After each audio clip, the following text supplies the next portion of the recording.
क्या आप वो स्टूडेंट या पेरेंट्स हैं जो अपने लिए विदेश से एमबीबीएस करने के बारे में जानकारी चाह रहे हैं, या आपको ये पता है कि वो कौन कौन सी जानकारियों की आवश्यकता होती है जिससे कि आप विदेश से एमबीबीएस करने का डिसीजन सक्सेसफुली ले सकते हैं? तो ये वीडियो आपके लिए है। नमस्कार, मेरा नाम योगेश कुमार।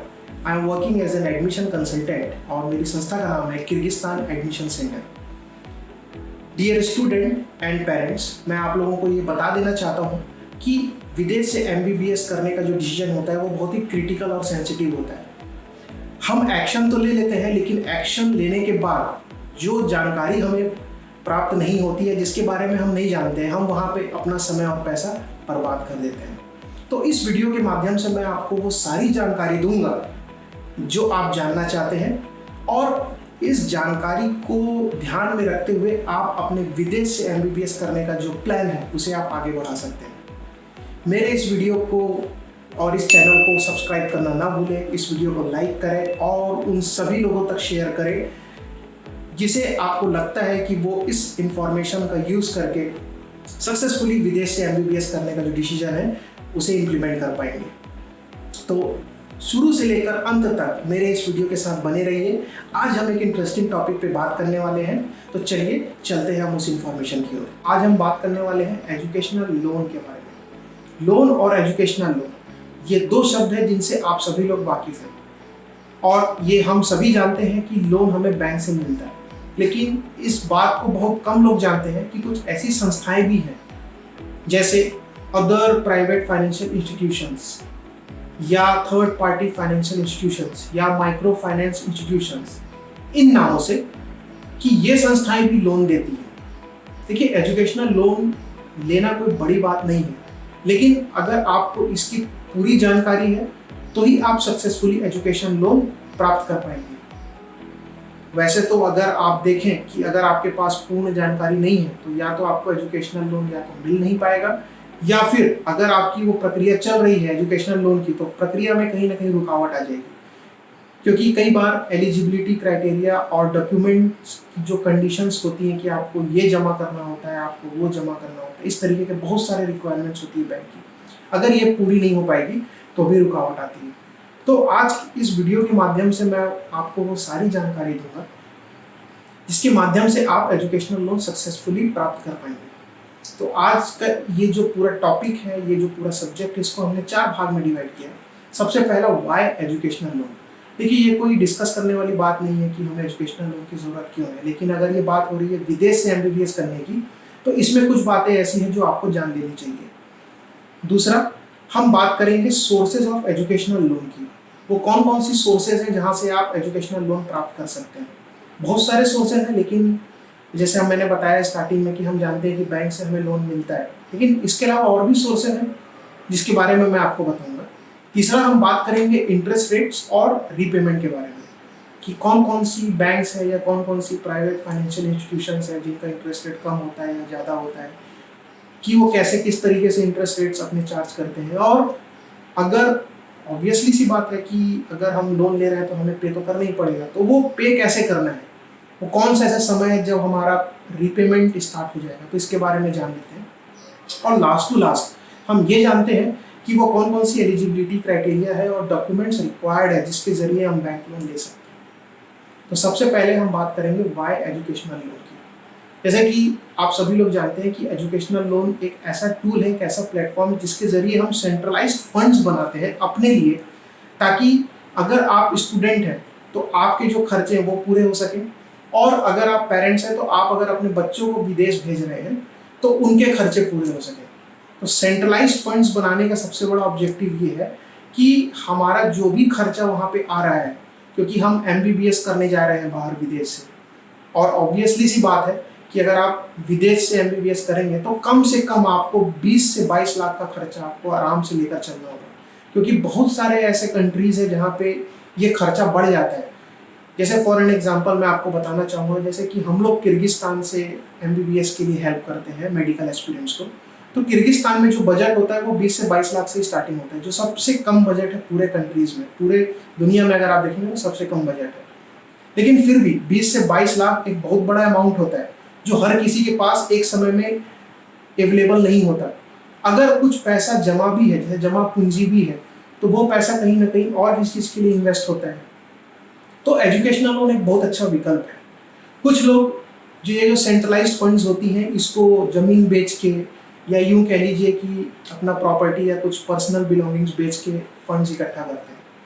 तो इन सबसे ज़्यादा अच्छा ये है कि आप जो है एजुकेशनल लोन के लिए ट्राई करें। एजुकेशनल लोन बहुत इजीली अवेलेबल है, बहुत सारे बैंक्स हैं, बहुत सारे गवर्नमेंट बैंक्स हैं, प्राइवेट बैंक्स हैं जो आपको लोन देते हैं। तो हम बात कर रहे थे कि एजुकेशनल लोन आवश्यक क्यों है, क्योंकि ये हमारे स्टडीज़ को स्मूथली रन करने में हेल्प करता है। क्योंकि अगर हमारी स्टडीज स्मूथ होगी तो ऑब्वियसली हम सक्सेसफुल डॉक्टर बन पाएंगे, क्योंकि 5 साल के बाद, जैसे उदाहरण पे मैंने बताया कि किर्गिस्तान में हम एमबीबीएस कराते हैं, तो वहाँ पे जो एमबीबीएस होता है वो 5 इयर्स का होता है। तो 5 साल तक आप जो भी पढ़ाई करोगे वो स्मूथली कर पाएंगे, और पढ़ाई करके आने के बाद आप इंडिया का जो एग्ज़ाम होगा वो दे के आप सक्सेसफुल डॉक्टर बन पाएंगे। ऑब्वियसली आप जब कमाना चालू करेंगे तो घर वालों ने जो पैसा आप पे लगाया है या आपने जो पैसा अपने बच्चों पे लगाया है, तो उसका जो रिपेमेंट है वो अपने इनकम से कर पाएंगे। तो एजुकेशनल लोन का सबसे बड़ा ऑब्जेक्टिव और उद्देश्य कह लीजिए यही है कि वो आपको पढ़ाई को पूरी करने में सहायक होती है। इसके अलावा मैं एक चीज़ आप लोगों को और बताना चाहूँगा कि अगर हम एजुकेशनल लोन के बारे में बात करें, तो एजुकेशनल लोन आपको हर जगह इजीली अवेलेबल तो हो जाएगा, लेकिन इसके लिए आपको ये जानना ज़रूरी है कि वो कौन कौन सी सोर्सेज हैं जहाँ से आप एजुकेशनल लोन ले सकते हैं। आप लोग अभी तक बैंक्स के बारे में जान रहे हैं, कुछ प्राइवेट इंस्टीट्यूशंस के बारे में जान रहे हैं, लेकिन और भी सोर्सेज हैं। तो वो कौन से सोर्सेज हैं, इसके बारे में जान लेते हैं। तो सबसे पहले, जैसे आप सभी लोग जान रहे हैं, मैं भी जान रहा हूँ कि बैंक एक ऐसा प्राइमरी सोर्स है जहाँ से आपको लोन्स मिलती है। इसके अलावा अगर हम बैंक्स की कैटेगराइजेशन को देखें तो आपके पास गवर्नमेंट बैंक्स हैं और प्राइवेट बैंक्स हैं। गवर्नमेंट बैंक्स में एक सबसे अच्छा जो बैंक्स माना जाता है वो होते हैं नेशनलाइज्ड बैंक्स। कुछ गवर्नमेंट बैंक्स स्टेट बैंक्स होती हैं, जैसे फॉर एन एग्जाम्पल किसी राज्य का अगर है तो राज्य ग्रामीण बैंक भी एक गवर्नमेंट बैंक है, बट वहाँ से बहुत ही रेयर एजुकेशनल लोन के लिए कुछ प्रोसेस हो पाता है या वो वैसा लोन्स प्रोवाइड करते हैं। नॉर्मली नेशनलाइज्ड बैंक जो होती हैं, जैसे एसबीआई हो गई, पंजाब नेशनल बैंक हो गए, या और भी जो प्राइवेट बैंक्स हो गए जैसे एक्सिस बैंक हो गया, एचडीएफसी बैंक हो गया, आईसीआईसीआई बैंक हो गए, तो ये सब जो नामी गिरामी बैंक है ये आपको एजुकेशनल लोन प्रोवाइड करते हैं। बैंक्स के अलावा जो मैं बात कर रहा था कि अदर प्राइवेट फाइनेंशियल इंस्टीट्यूशंस भी होती हैं या माइक्रो फाइनेंस इंस्टीट्यूशंस होती है, ये भी आपको एजुकेशनल लोन प्रोवाइड करते हैं। हालांकि इन सब के बारे में आपको ज़्यादा जानकारी इसलिए नहीं होगा क्योंकि लोग इस पर विश्वास कम करते हैं। एक प्राइवेट फाइनेंशियल इंस्टीट्यूशन पे लोगों का विश्वास या भरोसा थोड़ा कम रहता है, क्योंकि उन लोगों को ऐसा लगता है कि कहीं मिस रिप्रेजेंटेशन ना हो जाए या कोई फ्रॉड ना हो जाए, या हम जिस उद्देश्य से उनसे लोन ले रहे हैं उसमें कोई गलती या वो उद्देश्य ही हमारा कहीं पे ख़त्म ना हो जाए। इस नाम से वो फाइनेंशियल इंस्टीट्यूशन से, मतलब जो प्राइवेट फाइनेंशियल इंस्टीट्यूशन है, उनसे लोन लेने से डरते हैं, तो वो ज़्यादा पॉपुलर नहीं हो पाते। लेकिन मैं आपको बता दूं कि मार्केट में अच्छे फाइनेंशियल इंस्टीट्यूशंस भी हैं, और इन्हीं के कैटेगरीज में एक माइक्रो फाइनेंस इंस्टीट्यूशंस भी होती हैं जो कई बार छोटे मोटे बिजनेस चलाने के लिए, लघु उद्योग लगाने के लिए लोन देते हैं जो बिजनेसमैन हैं उनको। तो ये ऐसी इंस्टीट्यूशंस आपको एजुकेशनल लोन भी प्रोवाइड करती है, बट इसके लिए आपको खुद अपने तरफ से एक रिसर्च करना होगा, आपको समझना होगा कि वो कौन कौन सी ऐसी अच्छे प्राइवेट फाइनेंशियल इंस्टीट्यूशंस हैं जो आपको लोन देंगे। और ऑब्वियसली उनके इंटरेस्ट रेट्स में कुछ ना कुछ डिफरेंसेस तो हो गए, क्योंकि वो प्राइवेट फाइनेंशियल इंस्टीट्यूशंस हैं। एक सबसे अच्छा सोर्स मैं आपको बताना चाहता हूँ, वो सोर्स है विद्या लक्ष्मी पोर्टल। हमारी भारत सरकार ने बहुत ही ज़बरदस्त प्लेटफॉर्म का निर्माण किया है, और ये वही प्लेटफॉर्म है जहाँ पे आप जितने भी बैंक्स की एजुकेशनल लोन की जो स्कीम्स है उनसे जुड़ सकते हैं।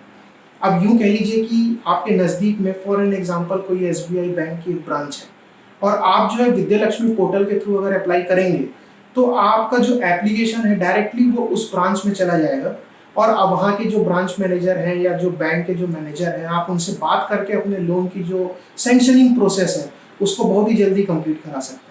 तो विद्या लक्ष्मी पोर्टल क्या है, कैसे अप्लाई करना है, कौन कौन से डॉक्यूमेंट्स अपलोड करने पड़ते हैं, उनकी एलिजिबिलिटी क्राइटेरिया क्या है, हमें कौन कौन सी वो स्कीम्स मिलेंगी, तो इस पे मैं अलग से एक वीडियो बनाऊंगा और उसके बारे में पूरी जानकारी आप लोगों तक पहुंचाऊंगा। तो विद्या लक्ष्मी पोर्टल में वीडियो बनाने से पहले तक आप लोग अपना भी एक रिसर्च करें कि विद्या लक्ष्मी पोर्टल एक्चुअली में कैसा दिखता है, क्या है। आप विद्या लक्ष्मी पोर्टल गूगल में टाइप करेंगे तो आपको वो दिख जाएगा, और आप बहुत ही अच्छे तरीके से उसमें लोन के लिए अप्लाई कर सकते हैं, क्योंकि वो बहुत ही ईजी विंडो है। उसमें कोई भी कॉम्प्लेक्स प्रोसीजर्स नहीं है, बट आपके पास डॉक्यूमेंट्स प्रॉपर होने चाहिए। डॉक्यूमेंट्स क्या होनी चाहिए, एलिजिबिलिटी कंडीशंस क्या है, वो हम आज इस कड़ी में लास्ट में बात करने वाले हैं। इस सोर्स के अलावा मैं आपको बताना चाहता हूँ कि एक सोर्स और भी है जिसको हम बोलते हैं एजुकेशनल एनजीओज या सिंपली एनजीओज। ये जो नॉन गवर्नमेंटल ऑर्गेनाइजेशंस होती हैं, जो गैर सरकारी संस्थानें होती हैं, ये भी एजुकेशनल लोन्स प्रोवाइड करती हैं, बट इनका कंडीशन कुछ अलग होता है। ये उन लोगों को फंड्स देते हैं जो इन लोगों को लगता है कि ये मेरिटोरियस है, या इन्होंने अपने स्कूल्स में, कॉलेजेस में एक ऐसा रैंक होल्ड किया रहता है जो मेरिट पोजीशंस होती हैं, जो टॉप रैंक होल्डर्स होते हैं, तो उनको आइडेंटिफाई करके ये एजुकेशनल लोन्स प्रोवाइड करते हैं। कई बार ऐसे एनजीओज होते हैं जो एग्जाम्स भी लेते हैं, और एग्जाम्स में जो टॉप रैंक होल्डर्स होते हैं उनको फिर ये लोन्स प्रोवाइड करते हैं। ये एनजीओज के खुद के एग्जाम्स होते हैं। हालांकि हमने जब रिसर्च किया तो हमें पता लगा कि ऐसे बहुत सारे एजुकेशनल एनजीओज हैं जिनके थ्रू आप लोन ले सकते हैं। आप अगर उन एजुकेशनल लोन्स के एनजीओज के बारे में अगर जानना चाहते हैं, वो कौन कौन सी एनजीओ एजुकेशनल लोन प्रोवाइड करते हैं, तो आप मुझे कांटेक्ट कर सकते हैं। मेरा मोबाइल नंबर और ईमेल आपको यहाँ मेरे स्क्रीन पे दिख रहा होगा। मैं आपको उन सारे एजुकेशनल एनजीओज के बारे में जानकारी दे सकता हूँ। इसके अलावा मैं एक ऐसे सोर्स के बारे में बात करने वाला हूँ अभी, जो बहुत ही रेयर है, जिसको हम लोग बोलते हैं गोल्ड लोन। हालांकि इस ऑप्शन को हम लोग बहुत कम एक्सरसाइज करते हैं, क्योंकि हमारा नॉर्मली बैंक लोन से या जो प्राइवेट संस्थानें हैं उनसे हमारा काम चल जाता है, इसलिए हम इस पे नहीं आते। तो मेरा आप लोगों से निवेदन यही है, या यूँ कह लीजिए कि मैं आप लोगों को ये बताना चाहता हूँ कि जब तक आप लोगों के पास ये सारे सोर्सेज हैं, तब तक आप गोल्ड लोन पे मत जाइए। जब आपके पास कोई भी सोर्स नहीं है, जब पूरे सोर्स आपके पास खत्म हो गए, आपको लगता है कि कहीं से एजुकेशनल लोन नहीं मिल पाएगा, तो आप गोल्ड लोन पे जाइए। हालांकि गोल्ड लोन पे भी विश्वास लोगों का कम होता है। उसका एक रीज़न ये है कि हमारे इंडियन कल्चर में गोल्ड को एक सम्मान की नज़रों से देखा जाता है, क्योंकि ये महिलाओं के लिए सबसे बड़ा आभूषण है। तो हम अपने घर के सम्मान को कभी गिरवी नहीं रख सकते, ये हमारा इंडियन कल्चर है। तो कई बार हम गोल्ड लोन्स की तरफ भी हमारा ध्यान नहीं जाता। बट आप लोग ये जानिए कि एक सबसे इम्पॉर्टेंट सोर्स है। अगर पैसे की ज़रूरत है तो क्या किया जा सकता है, आपको कहीं ना कहीं से ये गोल्ड लोन तो लेना ही पड़ेगा। बट गोल्ड लोन से पहले आप जो और सोर्सेज जो मैंने आपको बताया उसके बारे में आप एक बार जान लीजिए, समझ लीजिए। वहां से काम नहीं बनता है तो फिर आप गोल्ड लोन्स पे। अब बात करते हैं कि जो गवर्नमेंट ऑर्गेनाइजेशंस होती हैं, मेरा मतलब जो बैंक्स हो गए, जो फाइनेंशियल इंस्टीट्यूशंस हो गई, गवर्नमेंट फाइनेंशियल इंस्टीट्यूशंस भी होती हैं, कुछ जो लोन्स प्रोवाइड करते हैं। तो banks, private institutions, micro finance institutions और भी जो संस्थानें हैं, एजुकेशनल एनजीओज हो गए या गोल्ड लोन्स हो गए, तो जितने भी संस्थाएं इन सब सेक्टर्स में जुड़ी हुई हैं, तो वो इंटरेस्ट रेट्स कैसे चार्ज करती हैं। मैं आपको बताना चाहता हूँ कि हमारे देश में एक सेंट्रल ऑर्गेनाइजेशन है जिसका नाम है reserve bank of India. Reserve bank of India भी इन संस्थानों को लोन्स देती है। तो वो लोन्स जो होता है वो रेपो रेट और रिवर्स रेपो रेट के टर्म्स में ये लोग डिफाइन करते हैं। ये बहुत ही टेक्निकल टर्म है जिसके बारे में मैं यहाँ पे डिस्कस करना बिल्कुल भी नहीं चाहूँगा, क्योंकि ये हमारे सब्जेक्ट और विषय से बाहर है। तो ये जो रेपो रेट होता है और जो रिवर्स रेपो रेट होता है, ये एक ऐसा टेक्निकल टर्म है, ये इसी टर्म्स में इन लोगों का आदान प्रदान होता है, और इसी टर्म्स के कारण हम जो इंटरेस्ट रेट हम जो देखते हैं बैंक्स का या और भी जो प्राइवेट संस्थान है उनका, उसमें हमें डिफरेंसेस नज़र आती है। नॉर्मली अगर आप देखेंगे तो हमारे भारत देश में एजुकेशनल लोन के लिए 10 से लेकर 15% तक के रेंज में इंटरेस्ट रेट चार्ज होती है, और इसी रेंज में सारे banks, financial institutions, educational NGOs या यू कह लीजिए कि गोल्ड लोन सब इसी में आते हैं। देखिए, मैं ये कोई कमिटमेंट नहीं कर रहा कि 10 से लेकर 15% तक होता है, बट एक्चुअल जो रेट्स होती हैं वो आपको बैंक जाके ही पता करना होगा, क्योंकि कहीं ना कहीं फ्लक्चुएशंस के कारण, इकोनॉमिक फ्लक्चुएशंस के कारण और जो आरबीआई की जो गाइडलाइंस है उनके अनुसार कुछ ना कुछ चेंजेस होता रहता है, और ये चेंजेस डेली बेसिस पे भी ऑब्जर्व होती हैं और मंथली बेसिस पे भी ऑब्जर्व होती हैं। तो आपको बैंक जाके और उन संस्थानों में जाके इस बारे में और पुष्टि करनी होगी। बट आप जान लीजिए कि 10 से लेकर 15% तक के रेंज में इंटरेस्ट रेट चार्ज होते हैं। अब बात ये आती है कि इंटरेस्ट रेट्स चार्ज हो चुके हैं, प्रिंसिपल अमाउंट भी आपका डिफाइन हो चुका है कि आपको इतना लोन लेना है। अब हम ये सोचते हैं या ये जानने की कोशिश करते हैं कि हम इसको पे कैसे करें। देखिए, आपके पास दो ऑप्शंस हैं।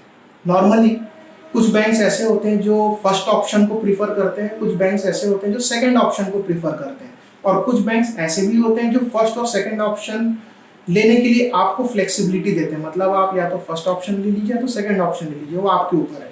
तो ये ऑप्शंस क्या है? तो मैं ये जो ऑप्शंस के बारे में बात कर रहा हूँ ये है रीपेमेंट ऑप्शंस के बारे में।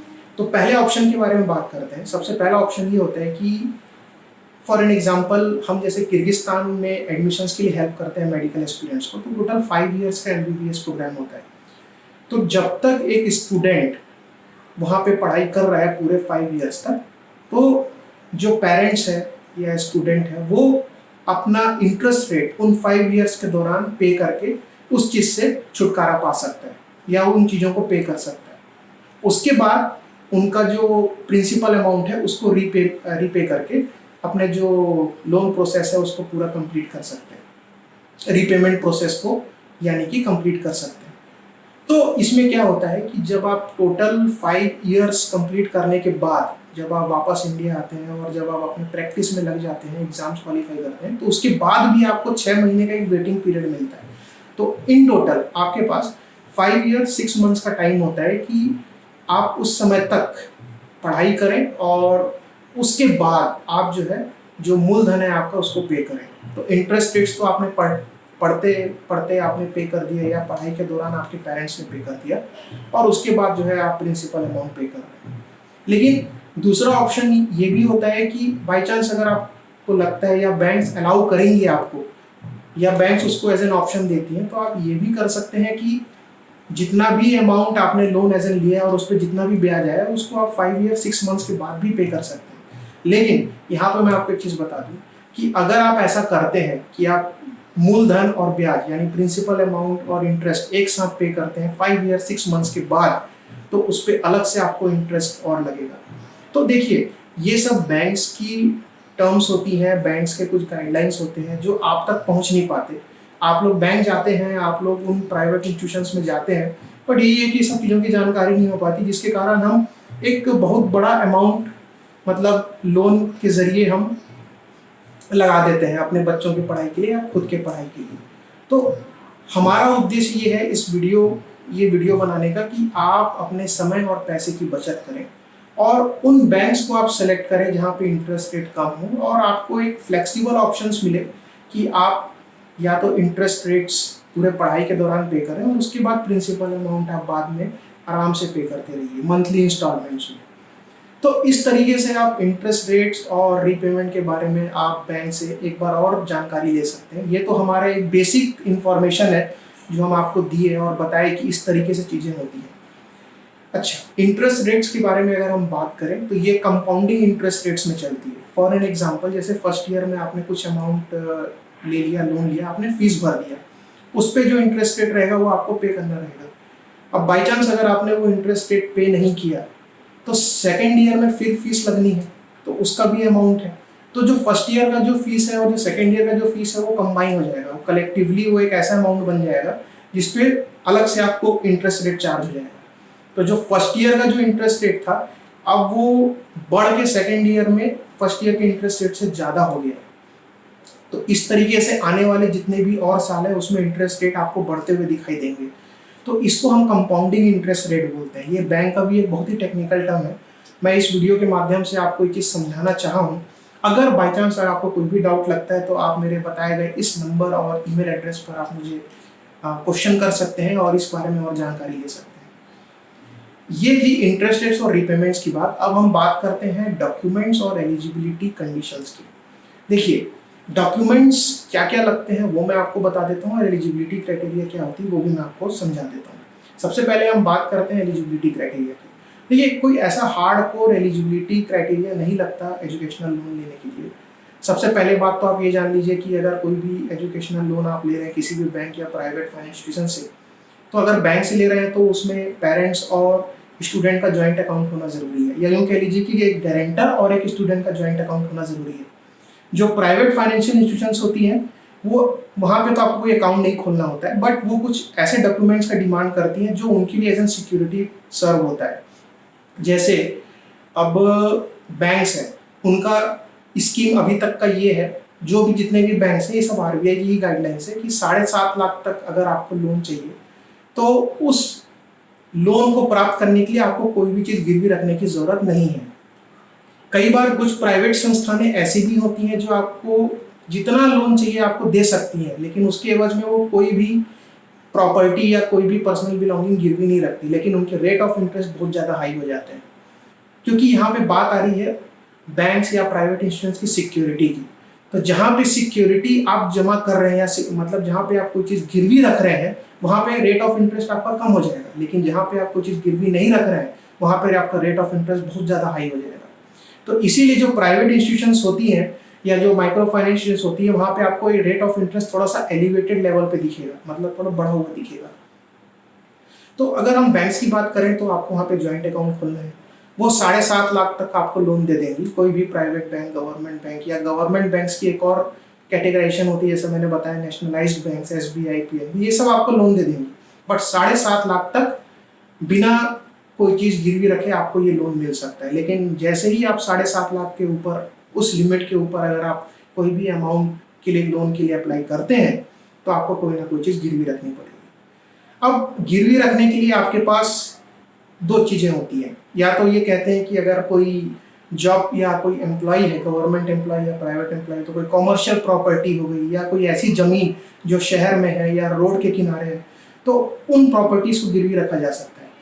कुछ मामलों में, कुछ केसेस में बैंक जो है एग्रीकल्चर लैंड्स को भी कंसीडर करते हैं, लेकिन बहुत कम, क्योंकि उनको लगता है कि गांव में अगर कोई एग्रीकल्चर लैंड है तो वो बहुत कम प्रोडक्टिव है, बजाय कि जो कॉमर्शियल प्रॉपर्टी है या एक ऐसा लैंड जो खाली है या उस पर कुछ कॉमर्शियल बिल्डिंग्स का निर्माण हुआ है, तो वो ज़्यादा जल्दी सेल हो जाएंगी और एक अच्छे लेवल और एक अच्छे वैल्यू पे सेल होंगी। तो इसीलिए बैंक जो है सिक्योरिटी कंसर्न्स को देखते हुए इस तरीके का डिमांड रखती हैं। तो इसके बारे में भी आपको समझना होगा कि अगर आपके पास कोई कॉमर्शियल प्रॉपर्टी है या कोई एक ऐसा लैंड है जो शहर में है, जो रोड के किनारे लगा हुआ है, जिसका वैल्यू ज़्यादा है, अगर हम वैल्यू की बात करें तो आप जो अमाउंट ले रहे हो उसका डबल ट्रिपल का वैल्यू का प्रॉपर्टी होना चाहिए। क्योंकि बैंक जब सर्वे करने आती है तो वो इन सब चीज़ों को ध्यान में रखती है। अलग अलग बैंक्स की अलग अलग डिमांड्स होती हैं, बट ऑब्वियसली कभी ना कभी देखिए ऐसा होता है कि हम बैंक से लोन ले रहे हैं तो ऑब्वियसली हमें पे तो करना ही है, और अगर हम पे नहीं कर पाए तो वो वसूली के लिए कोई ना कोई एजेंट्स या रिकवरी एजेंट्स भेज देते हैं। देखिए, मैं आपको यहाँ पे बताना चाहता हूँ कि कोई भी बैंक अगर आपको एजुकेशनल लोन दे रही है तो उनका मुख्य उद्देश्य ये नहीं होता कि वसूली करना ही कर रहे हैं। उनका मुख्य उद्देश्य ये होता है कि आपको पढ़ाई के लिए मदद करना है, क्योंकि तभी तो वो आपको लोन दे रही है, क्योंकि पूरा डॉक्यूमेंट्स को वेरीफाई करेंगे, पूरा एलिजिबिलिटी कंडीशन को वेरीफाई करेंगे, तभी तो आपको लोन दे रहे हैं। तो इसीलिए इन सब चीज़ों का ध्यान रखना बहुत ज़रूरी है कि जब आप किसी भी प्रॉपर्टी के बारे में अगर गिरवी रखने की बात कर रहे हैं तो वो कॉमर्शियल प्रॉपर्टी हो या कोई एक लैंड हो, या कोई अगर आप बिजनेसमैन है तो आपका कोई शॉप होगा, कोई कॉमर्शियल शॉप्स हो गए, या यूँ कह लीजिए कोई बिजनेस प्लेस हो गया या कोई बिजनेस इंस्टीट्यूशन हो गया जिसको आप गिरवी रख के आप लोन ले सकते हैं। एग्रीकल्चर लैंड्स के बारे में मैं ज़्यादा कुछ नहीं कह सकता, क्योंकि एग्रीकल्चर लैंड्स बैंक्स को लगता है कि उतनी प्रोडक्टिव नहीं होती, तो इसलिए वो ज़्यादा उसके एवज में आपको लोन्स नहीं दे पाते। इसके अलावा एक और एलिजिबिलिटी कंडीशन होती है, वो ये होती है कि आपके जो भी identity documents, income proof documents, ITR, income tax returns जो आपने फाइल किए होते हैं, वो सारी यहाँ पे आपको जमा करनी होती है। उसी के आधार पर बैंक जो है आपको लोन्स के लिए आपको सैंक्शन करेंगे या आपको बताएंगे कि आपको कितना अमाउंट तक का लोन मिल सकता है। ये सब पूरा वैल्यूएशन करने के बाद, पूरा सर्वे करने के बाद ही बैंक आपको लोन देगा। अब बात करते हैं डॉक्यूमेंट्स की। तो डॉक्यूमेंट्स में स्टूडेंट का एकेडमिक डॉक्यूमेंट्स जैसे 10th 12th की मार्कशीट, नीट का स्कोर कार्ड, नीट का एडमिट कार्ड, आपका जो जिस कॉलेज में एडमिशन होना है विदेश में उसका एडमिशन लेटर, इन्विटेशन लेटर, ये सब आपके पास होना चाहिए। इसके अलावा आधार कार्ड, पैन कार्ड, ये तो KYC डॉक्यूमेंट्स है जो हर बैंक से, हर प्राइवेट फाइनेंशियल इंस्टीट्यूशन मांगते हैं। इसके अलावा जो गारंटर है या जो पेरेंट्स हैं उनका इनकम प्रूफ, रेसिडेंस, उनकी आइडेंटिटी, उनका एड्रेस प्रूफ, ये सारे डॉक्यूमेंट्स आपको लगते हैं। अगर आपको ये जानना है कि वो कौन कौन से लिस्ट ऑफ डॉक्यूमेंट्स है जिनको आप पहले से प्लान कर सकते हो, जिनको आप पहले से प्रिपेयर करके रख सकते हो एजुकेशनल लोन के लिए, तो अगेन मैं आपसे यही सजेस्ट करूँगा कि आप मुझे पर्सनली कांटेक्ट करें, पर्सनली ईमेल करें, और मेरे से वो जो फाइल है जो PDF में बनी हुई है वो लिस्ट मैं आपको ईमेल में भेज दूँगा। और उस पर अगर आपको और कोई क्लैरिटी चाहिए तो आप मुझे पर्सनली कॉल करके उसके बारे में पूछ सकते हैं। तो आज के इस वीडियो में मैं जानता हूं कि मैंने आज आप लोगों को ये पूरा बेसिक इन्फॉर्मेशन दिया है, लेकिन कहीं ना कहीं इन डेप्थ इन्फॉर्मेशन हम सभी लोगों को जान लेना चाहिए। तो मेरी आप लोगों से सिर्फ रिक्वेस्ट यही है कि अगर आपको आज मैं जिस टॉपिक पे बात किया हूँ इससे रिलेटेड अगर आपको कोई भी डाउट है या कोई भी कंसर्न है तो आप ज़रूर मेरे इस कॉन्टैक्ट नंबर और ईमेल एड्रेस पे आप बात कीजिए या फिर अपने क्वेश्चंस भेजिए, मैं ज़रूर रिप्लाई करूँगा। और इन फ्यूचर अगर आपको एजुकेशनल लोन की रिक्वायरमेंट्स की कोई भी ज़रूरत होती है तो उस संबंध में भी अगर आपको जानकारी चाहिए तो आप मुझे कॉन्टैक्ट कर सकते हैं। आशा करता हूँ कि मेरे इस वीडियो के माध्यम से आप लोगों को जो ज़रूरी जानकारी है वो मिल गई होगी। मैं ऐसे ही वीडियो और बनाते रहूँगा और आशा करूँगा कि आप लोग मेरे इस वीडियो को शुरू से लेकर अंत तक देखेंगे ताकि आपको वो जानकारी पूर्ण रूप से मिल पाए। तो आज के इस वीडियो में सिर्फ इतना ही। आशा करता हूँ कि आप लोगों को मेरा ये वीडियो पसंद आया होगा और जो भी जानकारियाँ मैंने दी हो सकता है कि इस जानकारी के माध्यम से आप लोग एजुकेशनल लोन सफलतापूर्वक प्राप्त कर पाएँ। आप लोगों ने मेरे इस वीडियो को यहाँ तक देखा, पेशेंटली देखा, उसके लिए बहुत बहुत धन्यवाद। मैं ऊपर वाले से कामना करता हूँ कि आप सभी लोगों को आनंदित रखें, स्वस्थ रखें, क्योंकि ये हम सब लोगों के लिए अभी संघर्ष की घड़ी है। कोविड-19 की सिचुएशन है, केसेस हमारे भारत देश में हर राज्यों में तो नहीं कहूँगा लेकिन कुछ कुछ राज्यों में बढ़ रही है। तो मैं चाहता हूँ कि आप लोग सुरक्षित रहें और अपनों का ख्याल रखें। आने वाले समय में हम फिर से किसी और टॉपिक पर चर्चा करेंगे। तब तक के लिए धन्यवाद।